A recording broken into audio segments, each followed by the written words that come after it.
Baiklah, selanjutnya masuk ke bagian hasil dan pembahasan.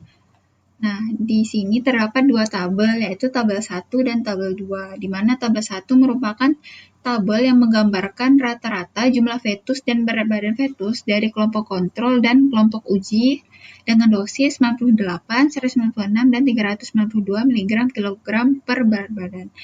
Nah, tabel kedua adalah tabel di mana parameter pengamatan fetus secara visual, kelompok kontrol, dan kelompok pemberian ekstrak daun sirsak dengan dosis 98, 196, dan 392 mg per kilogram berat badan. Nah, sebelumnya pada pengujian ini, sediaan yang diberikan ke tikus adalah pada masa kehamilan pada hari ke-8 sampai hari ke-18 kehamilan tikus. Nah, mengapa diberikan pada masa kehamilan tersebut? Yaitu karena pada periode ini merupakan periode pematangan organ-organ pada fetus selama di dalam rahim. Nah, selanjutnya pada hari ke-20 kehamilan tikus atau 1 hari sebelum kelahiran normal dilakukan laparektomi, yaitu laparektomi ini dilakukan untuk mencegah induk tikus memakan anaknya yang mengalami kecacatan, mati, atau yang hampir mati, sehingga akan mengakibatkan perubahan data yang didapat. Di samping itu, dengan dilaparektomi dapat juga diamati tapak resorpsi dan hemorogi yang terjadi pada fetus. Nah, pada tabel 1 dapat kita lihat jumlah rata-rata fetus dan berat badan fetus.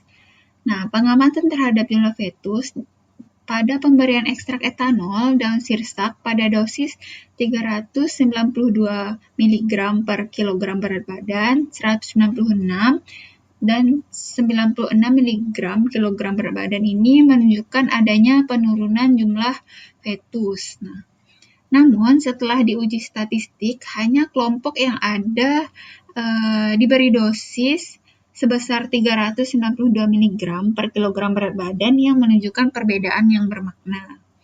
Nah, pengamatan terhadap berat badan rata-rata fetus ini menunjukkan penurunan berat badan.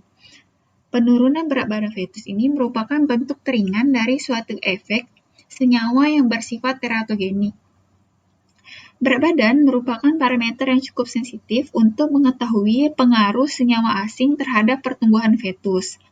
Penurunan rata-rata berat badan dapat disebabkan karena berkurangnya transfer nutrisi pada masa perkembangan fetus yang dapat menyebabkan penurunan berat badan pada fetus. Nah, selanjutnya ke tabel 2, yaitu tabel yang menggambarkan parameter pengamatan fetus secara visual, kelompok kontrol, dan kelompok pemberian ekstrak.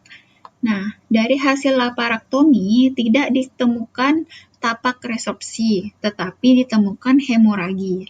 Nah, di mana hemoragi merupakan peristiwa keluarnya darah dari sistem kardiovaskuler yang disertai dengan penimbunan di dalam jaringan tubuh. Nah, kemungkinan hemoragi dapat terjadi karena ekstrak diberikan berulang kali pada dosis cukup tinggi, sehingga konsentrasi di dalam darah tinggi. Akibatnya, terjadi ketidakseimbangan osmotik. Pada keadaan normal, embrio ini berkembang dalam cairan anion yang isotonis dengan cairan tubuh. Masuknya zat asing dalam jaringan dapat mengubah tekanan osmosis. Ketidakseimbangan osmotik dapat menyebabkan gangguan tekanan pada viskositas cairan pada bagian embrio yang berbeda antara plasma dan ruang ekstra kapiler atau cairan ekstra dan intraembrionik.